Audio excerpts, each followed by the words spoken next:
Welcome to another show. I am James Swanwick, and this is the Alcohol Free Lifestyle Podcast. Today we're talking to Travis Campbell, who is a 34-year-old vice president at a private money management firm in Portland, Oregon. And Travis's wife, Annabelle, didn't really give him an ultimatum. It was a very supportive conversation. But in that conversation, she said to him, look, your drinking habits are compromising our relationship, and I don't want to leave the marriage, but it's possible that may happen if we don't sort this out. I will let Travis go into the details of that, but we both agree that that was a beautiful gift from Travis's wife, Annabelle, because it led him down a path where, as we recorded this, he's 90 plus days alcohol-free and just loving life. In fact, he was at the annual Alcohol-Free Lifestyle Wellness Weekend that we just finished in Austin, Texas, and it was so amazing to see him so energetic and happy and positive, and other clients celebrating him for getting alcohol out of his life. So we're about to listen to Travis Campbell. Just before we do that, just a reminder, if you haven't got your hands on my free alcohol freedom formula, then you can go to alcoholfreelifestyle.com/schedule, or you can click the link in the description of this podcast below, and I will send that out to you. In fact, our guest today, Travis, said that when he read that guide that I sent to him, he felt like it was really speaking to him. Likewise, if you would like to do a liver cleanse, start to take care of your liver after what might be many years of drinking alcohol, then my supplements company, Swan Vitality, which is at swanvitality.com, does have a loving liver product which supports the liver to get rid of toxins out of the liver and the body. And there's also a liver cleanse product there as well, where you just take a few supplemental pills per day. They're not prescription, they're supplemental, all natural ingredients, which will also help you to get rid of toxins and all that nastiness out of your liver. If you would like to have a phone call with Project 90's top coach, Victoria English, who is a mother of 4, a cancer survivor, just to explore if Project 90 could be for you, and you are someone that most of society would deem to be a high performer. You might be an entrepreneur, or it might be like Travis and you're a money manager or a real estate investor, or you're an executive. If you consider yourself a high performer and you would like some support for at least 90 days inside a group of other people who are entrepreneurs and investors and high performers, you are welcome to have that conversation with Victoria. It is a non-obligation to buy phone call. She has nothing to sell you on that call. It's just for you to feel like, could this be for me? And for us to feel like, could you be for us in terms of us supporting you? So if you're interested in that, you can go to alcoholfreelifestyle.com/schedule. And that link is also in the show notes or in the description of this podcast. All right, let's talk to Travis Campbell, 34, from Portland, Oregon. Here we go. Travis, that was a pretty fun wellness weekend in Austin, Texas, wasn't it? Yes, fantastic. And I don't say this lightly, but I would say life-changing would be a good word for that. And what was life-changing about it for you?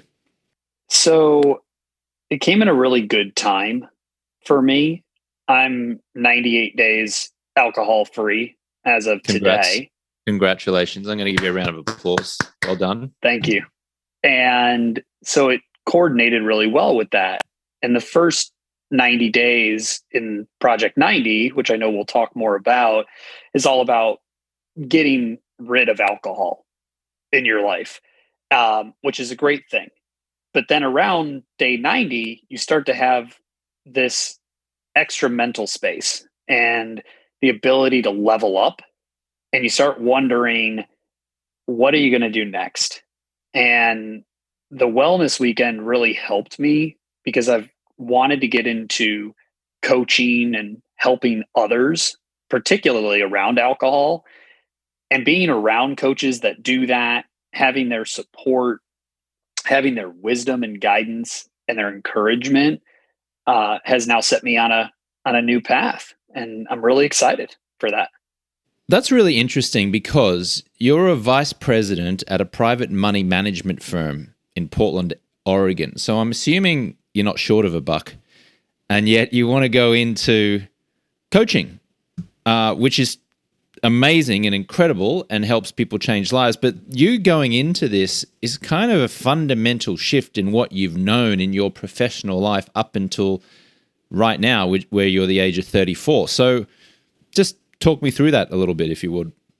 Yeah, I still love what I do. I love my career. I love working at the firm that I work at, and I'll continue to do that. But I want to continue, or I want to start, I should say, to give back, right, in ways and using lessons that I've learned. Um, a book comes to mind. There's a book by David Brooks called The Second Mountain. And what it's all about is people have two mountains in their lives. The first mountain is very selfish. It's about achieving the material stuff in life, the career, the marriage, the houses, those types of things. And I think I've done a lot of that already. But the second mountain you climb is the selfless mountain, where you start to give back to people. And that's the mountain I have not climbed. And that's the one that I feel very excited about in my journey, to be able to start to give back to the community and to the folks, and using some of the tools that I've learned. Just share with our listener, if you would, a little bit about your life up until now. I mean, where did you grow up and how did you get into private money management, and what's been your life up until the age of 34? Sure. I grew up in a very small town outside of Chicago. Younger brother, two parents.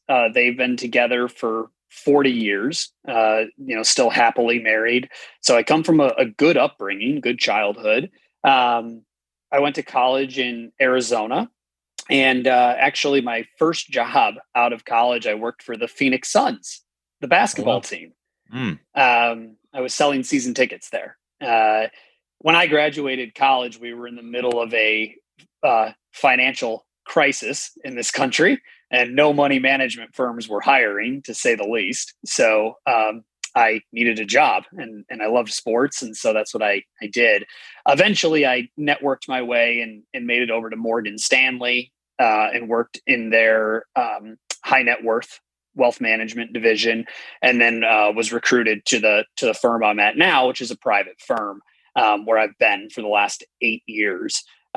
So I've been in money management for a little over a decade now, and really enjoy it. And it's been great. And I've climbed up the ranks through the firm to get where I am today. And I'm in a really good spot career wise.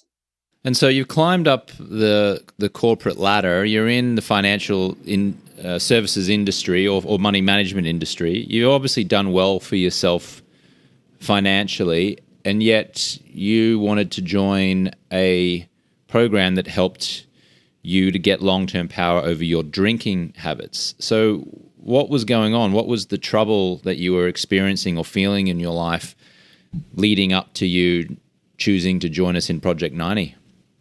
So for me, I was in a fraternity in college, and that's probably where the real heavy drinking began. And then the party just never really stopped for me. And that was okay during my 20s. And I think even fun at times, right? We all have those good stories. But as I grew older and took on more responsibility, got married, so I wasn't just in charge of myself in my life, my drinking started to become a very serious problem.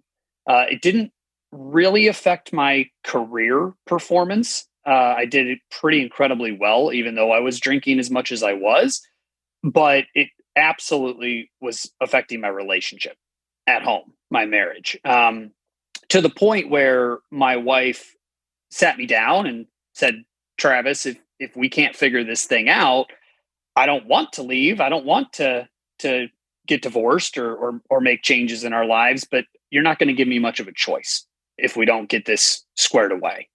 And so I tried quitting on my own a bunch of different times, probably for a a few years, actually, on and off, and could never do it. And I couldn't find the right community for me. I tried other non-drinking organizations, and uh, maybe it would last for a little while, like a month or so, but I'd always go right back.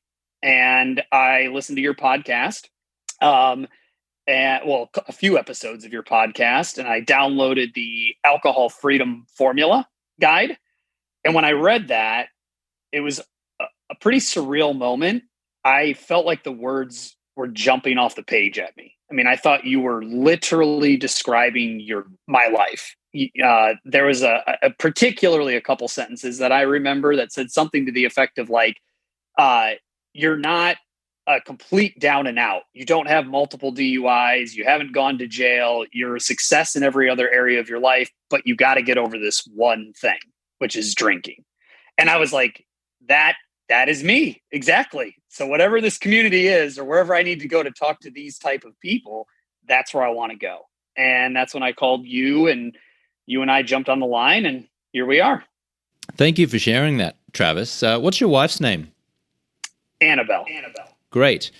And I experienced that as a real gift that Annabelle gave you, to actually say that. So she wasn't threatening to leave the marriage, but she was saying this is a consequence if you keep going in the direction that you were going. So do you in hindsight experience that as a beautiful gift, or were you combative against what she was sharing with you when she did? And I did take it as a beautiful gift, especially in hindsight. So of course, I, like many people, would probably say the same thing. In the beginning, it's about denial, right? I don't really have an issue with alcohol. I can get over it on my own. I can moderate if I want to. And I made a lot of those type of excuses. And I think she gave me a pretty long leash, for lack of a better word, right? In saying, okay, I trust you. I think you can probably do those things. But nothing ever changed. And in fact, obviously, with things like the pandemic, it got progressively worse. Top that off with the fact that my wife and I went through some pretty deep infertility struggles, which also coincided with the pandemic. So for anyone listening, or for yourself, James, if you know people, or maybe have gone through this yourself, anybody who's gone through infertility struggles knows how much of a burden that can place on a relationship as well. And so that all led me to drink more, right? Instead of confronting those emotions and handling them like a grown adult, I wanted to numb out and get away from a lot of that stuff. And so I think, going back to your point, she got to the point where she was like, I don't want to make this change. I don't want to leave you, but you're not going to give me much of a choice if you continue down this path. And one thing that I view that we've always had that's very healthy in our relationship is a good communication pattern. And I think that's a big prop to her. a big what to her, sorry? A big prop to her. Oh, yeah, great. Yeah. It sounds like you guys communicate really consciously, really beautifully, which is amazing, even if what is being communicated may sting at times. So yeah, absolutely. To me, I've always defined a successful relationship, whether it's a marriage or a friendship or a business partnership, as two people that are trying to help the other person become the best version of themselves. Yeah. And that is not all rainbows and unicorns. Sometimes hard consequences have to be put down in order to get the best out of somebody. And still to this day, our marriage is a work in progress, right? Mm-hmm. And it probably always will be. That is part of life, right? But I think having open communication, wanting what's best for the other person is a key to success. Yeah. She sounds wonderful, Annabelle. Please give her my best and say great job in inspiring her husband to take some action and to be a better man. I also just want to acknowledge you. Thank you so much for being vulnerable and opening up about your fertility challenges. I haven't had those challenges. I experienced 2 miscarriages, though, with my partner. And, so I just wanted to say that just to acknowledge the fact that you shared what was going on with you. And I feel like I can relate in terms of the feelings that might come up around that and those challenges. I have also enjoyed a beautiful, conscious, communicative relationship with my partner, and it's amazing. Even though there are, challenging things that occur. In our case, it was, miscarriages. We had the communication tools to be able to handle that. We had the handling of our emotions tools to be able to handle that, and that comes from both of us investing our time and our energy and our money into self-development programs and workshops and reading lots of books. I mean, when I met my partner, man, I thought I was a pretty good coach. She's not even a coach, by the way. She doesn't do this professionally. She's got her own career. She's like a real estate mogul, but she was dropping knowledge bombs all over the place. And every time we go to sleep, she would read, she'd be reading a book, The Untethered Soul by Martin Singer. She would always be dropping truth bombs from that. And wow, it makes such a huge difference in a relationship when you have a partner who is on that type of self-development journey with you, and not just doing it for you, but doing it for themselves, so long as you're doing it for yourself as well. And then the byproduct of that are 2 people who are having a beautiful, conscious, mostly stress-free relationship. Does that resonate with you? Yeah, absolutely. I mean, I know, it's funny. The irony is, if you ever go to a wedding and they ask, what couple has been married the longest here, right? And inevitably, the grandparents or somebody raises their hand and says, we've been together for 50 years, right? And the DJ or whomever is announcing says, well, congratulations. What's the secret, right? And almost always, right, it's open, honest communication. I mean, that is almost always the secret. And I think that people tend to get closed up, right? And don't express frustrations. And then those boil up into much bigger issues if you don't address them. And again, this for us, my alcohol freedom journey was a big underlying issue. In Project 90, Coach Victoria talks about this being the big domino to fall. And once you get this domino down, everything else becomes a lot easier. And being on the other side and now having completed the program, I could not agree more with that. My life isn't perfect. I still have my daily struggles. I'm a human being. We all do. But everything is easier, right? Everything is easier without alcohol. I can so relate to the domino effect. I stopped drinking in 2010. I thought it would be a 30-day challenge. It's, coming up 12 years now, alcohol-free. And that first domino to fall, which was getting power over drinking habits, led me to the clarity and the focus and the energy and the strategy that I required to get what at the time was my dream career, which was hosting a television show, Sports Center on ESPN. And I'm certain that I would not have landed that gig if I was drinking. Because if I was drinking the way I was, which, by the way, I wasn't an alcoholic. I wasn't getting DUIs like you, Travis. I'm not saying that you got DUIs. I'm saying, like you also didn't get DUIs. I wasn't waking up in the gutter with vomit all over my body and wondering how I got there. Now, that can be your experience if you're listening to this, but that wasn't my experience. My experience was I was a societally acceptable drinker, drinking 2 or 3 glasses of wine a night, sometimes a bottle, couple beers, eating poorly, sleeping poorly, waking up tired and lethargic, and my life was just meandering along. It was okay, but it wasn't great.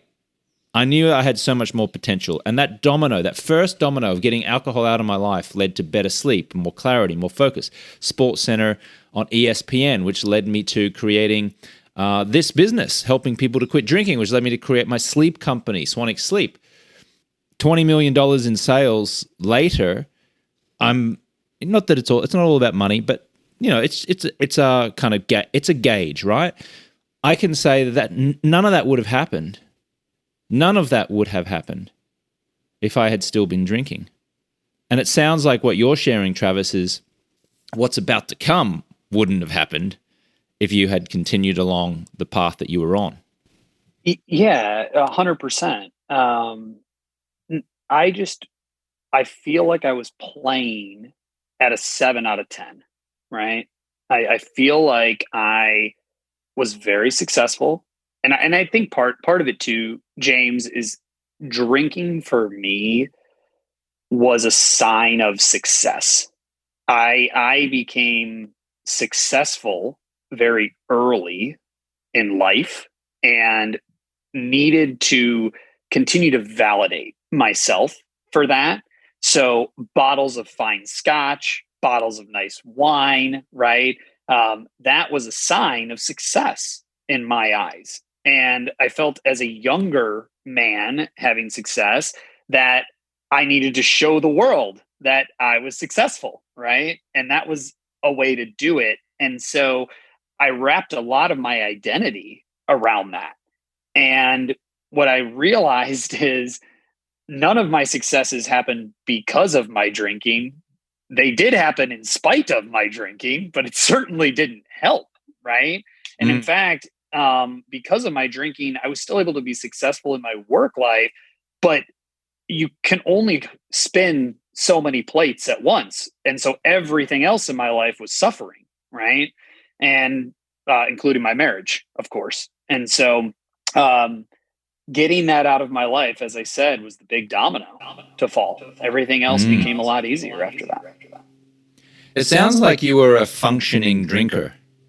Oh, very, very. I would I would go as far to say, and I don't know if anyone that I know will hear this podcast or not, but I would go as far to say is like almost no one in my life would tell you that I had an issue with alcohol. My wife knows that, but almost none of my friends would know that. My family doesn't know that. Like my parents both drink. My mother heavier than my father, but they wouldn't. When I told my mom, it came up over the holidays. We were there for Thanksgiving, and of course, I was not drinking. Neither was my wife. She made a commitment to me that she wouldn't drink while I was on this journey, and of course, my mother noticed that, and she asked me about it, and I told her what I was doing, and her first response was like, "Do you really need something like that? Like, do you feel like you have a problem with drinking?" Right? Like it was almost kind of a like a surprise, right? So I hit it very well, right? I would say I was a highly functioning drinker. Did you intentionally hide your drinking patterns from folks, including your parents and from friends, or did it just never come up? Well, I don't know if you want to call it intentionally hide, but if I had 6 beers, I would say I only had two, right? Or if I had 10 beers, I would only say I had five, right? Like I would always downplay how much I had drank because I didn't want to like admit that to anyone. Because then I think people would say like, "Ooh, you might have a problem with that," right? So I would always downplay that. And I also think that I ran in circles with people who also drank pretty heavy. So, of course, when you're with people that do that, they don't see anything wrong with that either. Is the private money management industry rife with heavy drinkers? Oh, yes. Oh, yes. Absolutely. Yeah, I mean, it's an industry where, it's Wall Street, right? So, I mean, you're generally up early, work hard, play hard. make good money so you can live a good lifestyle. And if you want to drink expensive bottles of champagne and scotch and things, you can do that. And absolutely, that is definitely a part of the culture. And you said before that you partook in that culture for a while. So what's some of the damaging ongoing habits that you created and participated in and saw others participating in over the years in that particular industry? Yeah, I mean, so what you see happening is, especially more so when I was with Morgan Stanley than now, just because I was in a little bit different of a role where we would be, really like taking clients out to events and, a lot of deals on the golf course, those types of things. And so I was around it and doing it a lot, right? I mean, it was kind of an expectation. And the damage there to me, as I look back on it and just say, how much more success would I have had I been sober at those various events? Because I lost the ability to connect with my clients, or potential clients that I should have had, right, through drinking. And I just, it's funny, James. I'm a very, very, very competitive person. And in every area of my life that I can think of, I always want to be the best at whatever it is that I'm doing. And that included drinking. I was a very good drinker, right? And what was interesting about that is it was the one thing that was preventing me from being my best in all these other areas. And so now I'm of a different mind where I want to be the best non-drinker out there and dominate all these other chosen fields that are more important to me than alcohol, obviously. Yeah. Does that mean that you had a competitive nature and way of being about you during the 90 days that you went through our program? Was it a competition against yourself? Was it a competition against some of the other members? With you said you were striving to be the best. Is that just you competing with yourself, or is it you competing with others? Well, in this particular instance, it would be me competing with myself. I made some of the most lasting relationships that I will carry with me for the rest of my life through Project 90. There are folks in that group that I have connected with on such a deep level, and I will not let those relationships go. I think those are individuals that I just want around me. Speaking of, leveling up, what is the old saying? The 5 people you surround yourself with the most, you're an average of those people, right? So choose wisely. And so obviously that's very important to me. And I couldn't imagine with those folks competing with them in that way, because we're all so supportive of each other. It's almost like being on the same team in a way. But I was competing with myself, right? Because especially, this isn't all rainbows and unicorns. When I was early in the program, day 10, day 20, day 30, I was listening to the podcast and I was listening to all these people that were at day 70, day 80, day 90, and they were all talking about how amazing they felt and how they're never going to drink again. And they couldn't even imagine ever drinking again. And I was thinking to myself early in the program, like, there's no way. Like, I can't imagine getting to a headspace where that's how I feel about things. But as I got older in the program in terms of number of days and became more of an elder statesman, if you will, I realized that it works, right? And you do get to that point. And then towards the end, my best advice to the newer folks was trust the process, right? Like, if you just trust the process, you are going to wake up at day 80, day 90, and you're going to feel like this if you just trust it, right? You won't necessarily feel like this on day 20, but you will eventually. And it was unbelievable. I mean, I hesitate to use the word magic, but it really was unbelievable. Oh yeah. I'm spitting out a lot of magic here, Travis. Me and Coach V. It's so interesting that you say that, because what I always share with participants when they first join is, in the beginning, allow yourself to be coached. And then I invite them that as they progress and move along, I invite them to start coaching.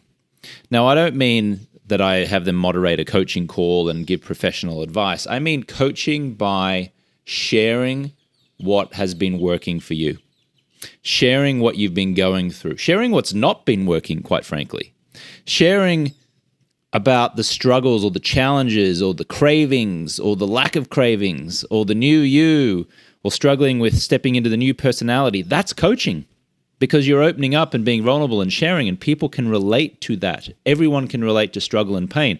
So it's been beautiful to watch you, Travis, go from what you described as being maybe slightly timid in the beginning, first 10, 20 days being a bit unsure, to then experiencing you this last weekend in Austin, Texas at our annual event, the Wellness Weekend, where you earned the nickname Coach T, Coach Travis, because you were dropping knowledge bombs all over the place, and you were sharing little bits from books that you'd read, and you were sharing insights that you had created, and I could see people responding to that and listening intently to every word that you said.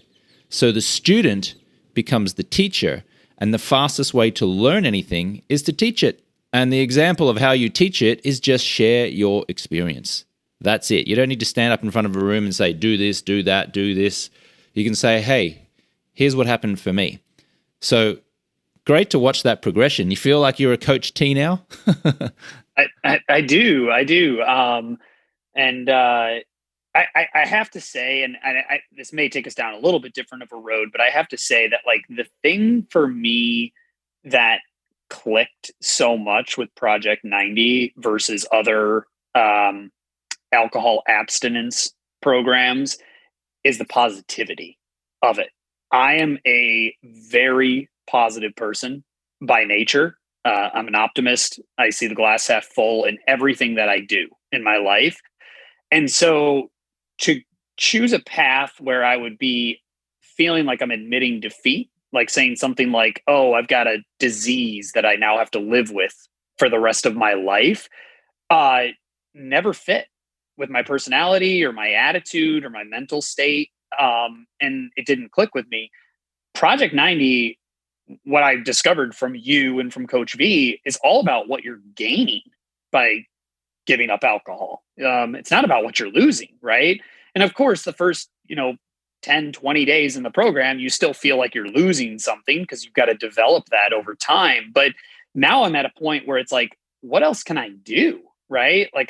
What else is in store for me? I feel like I've been playing small up to this point in my life. And I know that a lot of people would look at me and be like, you haven't been playing small, Travis. Like, you've accomplished a lot. But I feel like I have in my own head.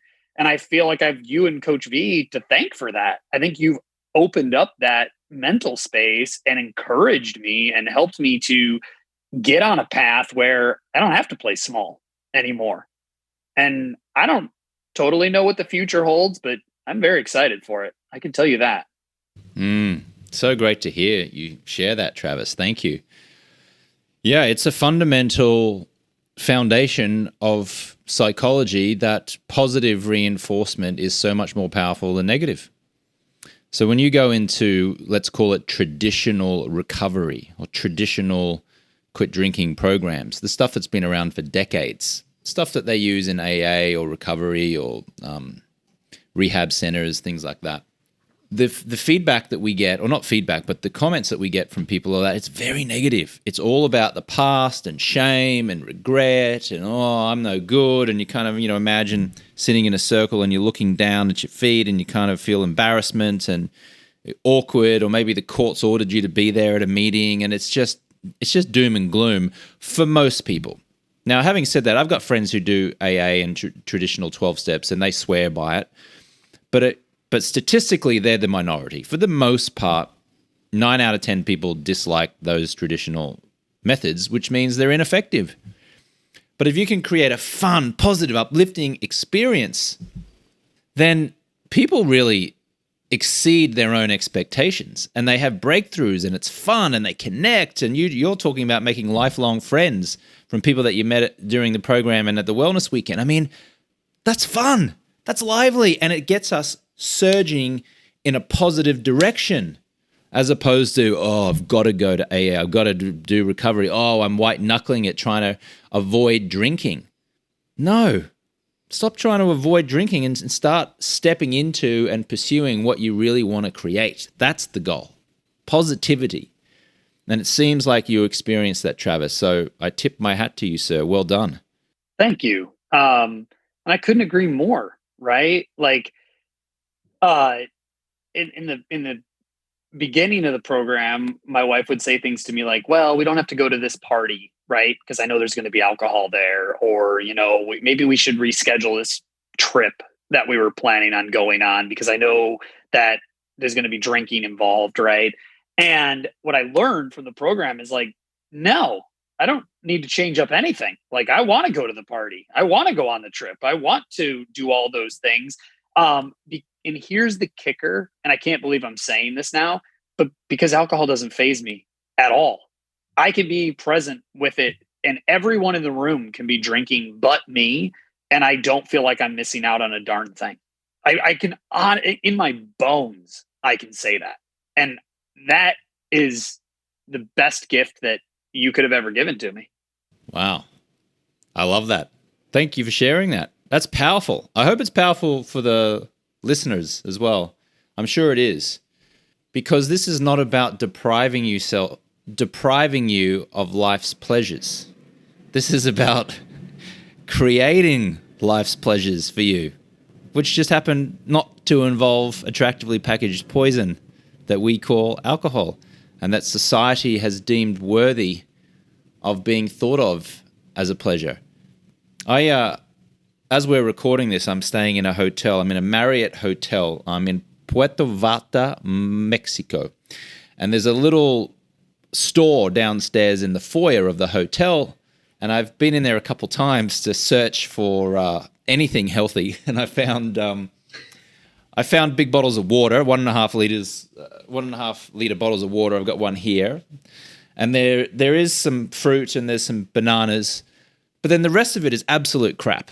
Like, you wouldn't want to feed it to your dog if your dog was starving. Like, it's really, really poor quality food. And amongst this poor quality food of Doritos and Oreos and chips and big heavy breads that are wrapped up in plastic and pizza, they've got 2 big pizzas on display selling them by the slice. I mean, it's absolutely dreadful food. But amongst all of this dreadful food, they have this kind of like shrine to alcohol. They've got the local, our local tequila brand there. I've forgotten the name of the brand, but it's a Mexican brand. And they've got this light shining at it. And then they've got this other big long bottle of vodka and the light shining at it. And they've presented this as if it's the most beautiful, enticing homage to alcohol in the world. And I'm just looking at this thing going, this is the Marriott Hotel. They're pretty fancy, right? They're mostly a 4.5, 5-star hotel chain. And they're offering crap food and attractively packaged poison. And people around so far who I've been walking around with in the Marriott, most of them are just lapping it up. They love it. Like, they're drinking and they're eating crap. And I have to say, and I don't want this to sound too judgmental, it might be too late, but they don't look healthy. They don't look as healthy as they might. And that might be just a story that I'm creating, and I don't know the background of a lot of the guests here, but they're drinking a lot of alcohol, they're eating a lot of crap, and they're walking around quite slowly. And I'm noticing that their body shape is, they're carrying a few extra pounds, their skin is very weathered. Not all of them, but a lot. And again, I'm trying to catch myself here because I don't want to be too judgmental, but I'm thinking to myself, wow, this is most of society. And the cultural conditioning of celebrating alcohol with these fancy bottles and colorful lights and putting them on display in a fancy hotel is encouraging everyone to think this is just what you do. But it's not, people. Let me just bang the table. It's not.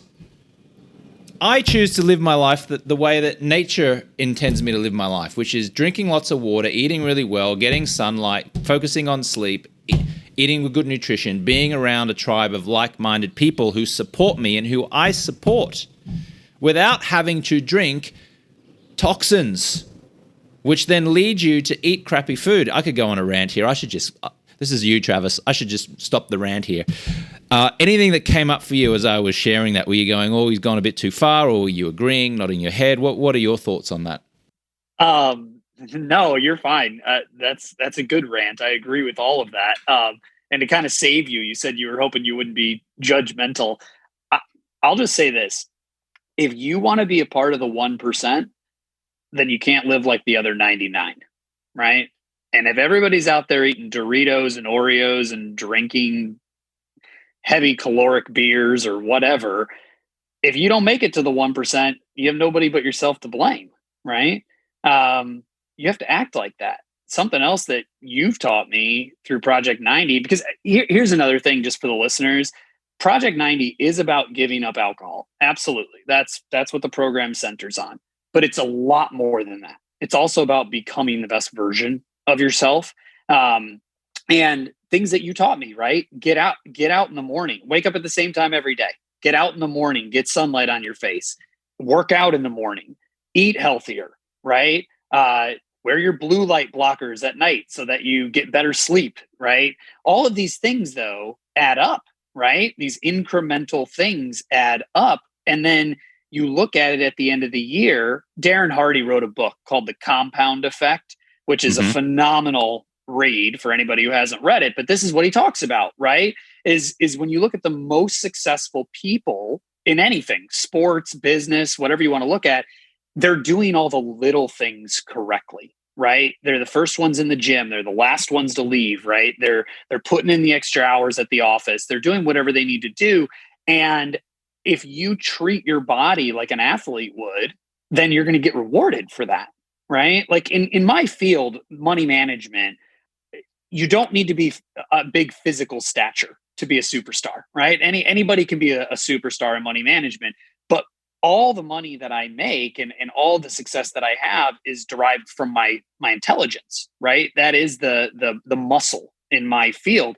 And I would be a fool to not do everything I could to keep my brain in the best shape that it can possibly be in. Because that's what pays me the big bucks, right? As they say.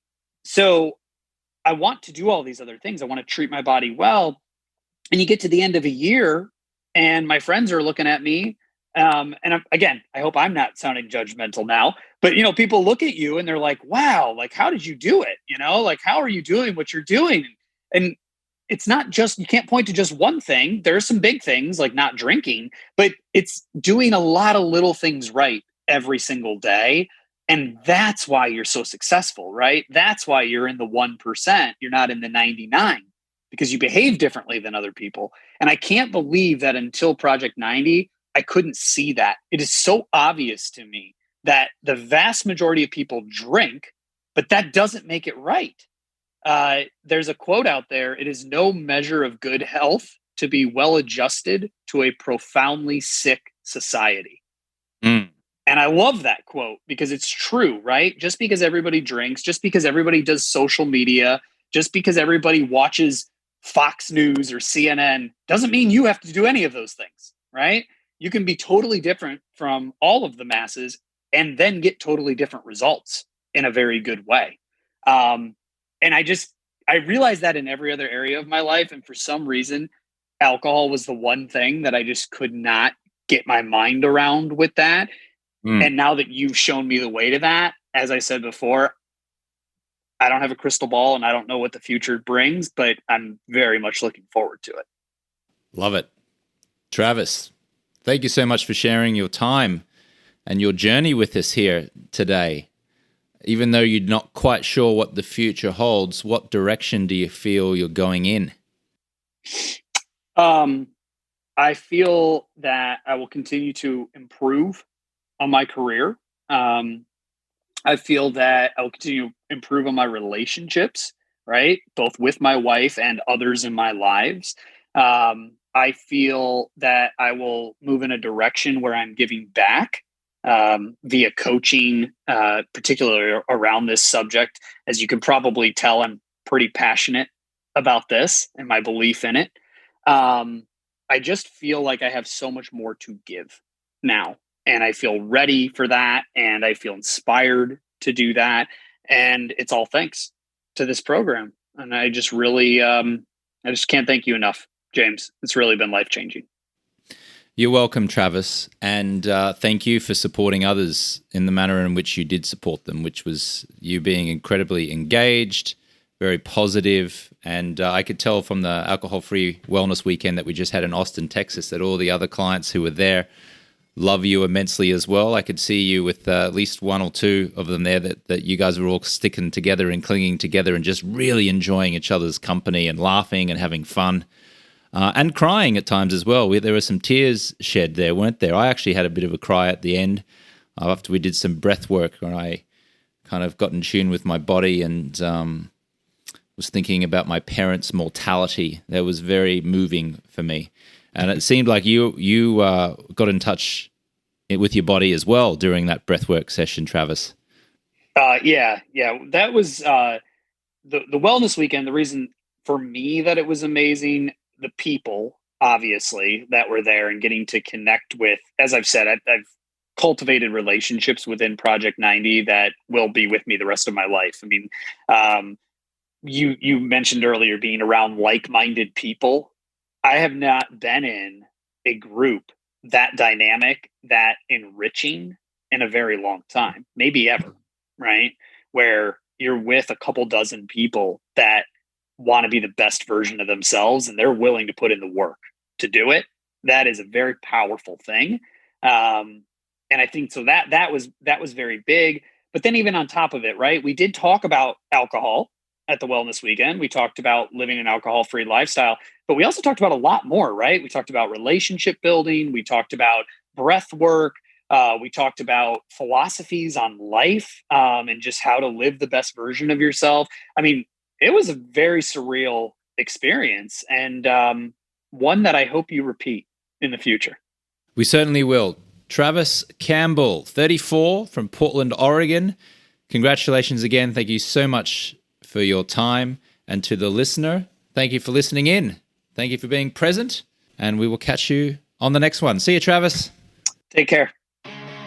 Thank you so much for listening to today's episode. I want to load you up with some free stuff. If you look in the show description, there's a link there to get my guide, which is the Alcohol Freedom Formula Guide. And in that guide, I will walk you through the process and system for successfully reducing or quitting alcohol. It's the same system and process that I give to my clients inside of Project 90. And if you would like to get your hands on that guide, you can click the link in the description part of this episode, or you can go to alcoholfreelifestyle.com/guide. Likewise, if you would like to be considered for Project 90 to join our community and get some accountability, some coaching and have fun, achieve some goals over at least 90 days with our help and support, then you're invited to schedule a complimentary coaching call with one of my coaches. You can do that by clicking the link in the show description or going to alcoholfreelifestyle.com/schedule. Now, Project 90 is for over 30s only,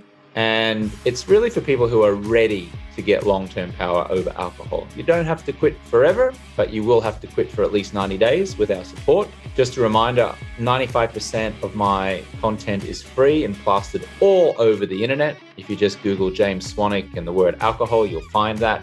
For those of you who want additional support, if you want coaching, fun, accountability, if you realize that you can't do this on your own or you just plain don't want to, then I invite you to schedule that call and we can talk about if Project 90 is for you.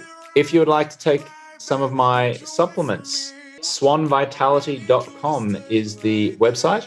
I'll put a link in the show notes as well. I have a liver support product called Loving Liver, which I designed and specially formulated to help remove toxins from your liver after years of alcohol consumption.